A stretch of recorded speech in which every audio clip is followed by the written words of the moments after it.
Lusitania, एक डूबते सपने की कहानी। समुद्र हमेशा से मेरे लिए रहस्य और आकर्षण का घर रहा है। जब मुझे उस शानदार जहाज लुसिटानिया पर यात्रा करने का अवसर मिला, तो मैंने बिना एक क्षण गंवाए अपनी जगह सुरक्षित कर ली। यह जहाज एक चलता फिरता महल था, जिसके गलियारे मोमबत्तियों की रोशनी से दमकते थे और जिसके भोजन कक्ष में हर रात संगीत की मधुर स्वर लहरियां बहती थीं।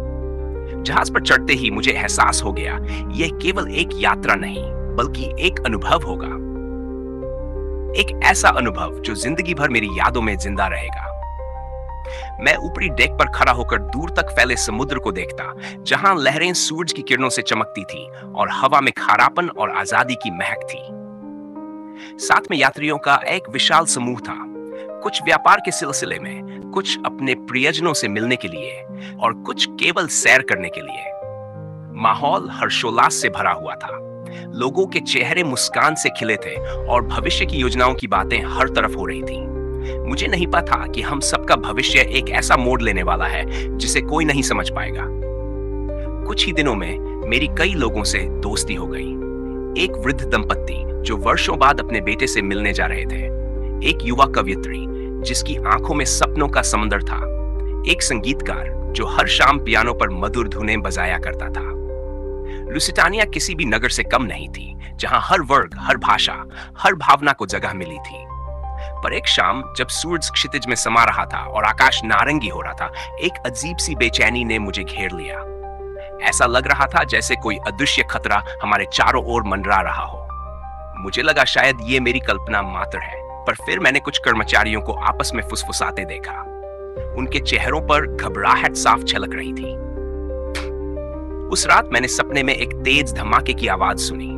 पानी हर तरफ था, लोग चीख रहे थे, जहाज दो हिस्सों में टूट रहा था। मैं पसीने से तरबतर जागा और खुद को समझाने लगा कि यह महज एक सपना है। पर क्या वह सपना था या कोई चेतावनी? अगली सुबह जैसे ही मैं डेक पर पहुंचा, मुझे समुद्र की लहरों में कुछ बदला बदला सा महसूस हुआ।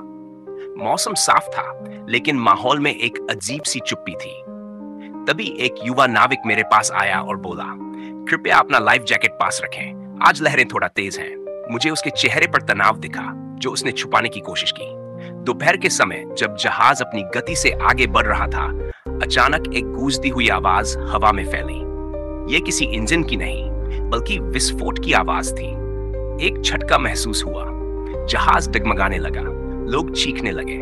मैंने देखा जहाज के किनारे से काला धुआं उठ रहा है। भागदौड़ मच गई, लोग अपने परिवार वालों को खोजने लगे। कुछ बच्चे रो रहे थे, कर्मचारी शांत रहे, लाइफ बोट की ओर चले, चिल्ला रहे थे। पर शांत कौन रह सकता था उस समय? मैं भीड़ को चीरता हुआ ऊपर की ओर दौड़ा।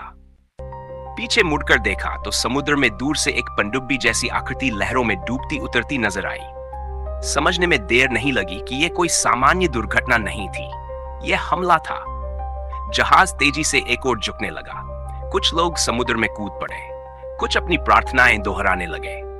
मैं एक लाइफ बोट तक पहुंचने में सफल रहा, पर वहां भी स्थिति भयावह थी।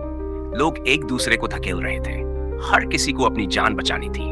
जब मैं अंततः एक छोटी नाव में बैठा तो पीछे मुड़कर लुसिटानिया को देखा। वह अब भी संघर्ष कर रही थी, पर उसकी सांसें अब टूट चुकी थी।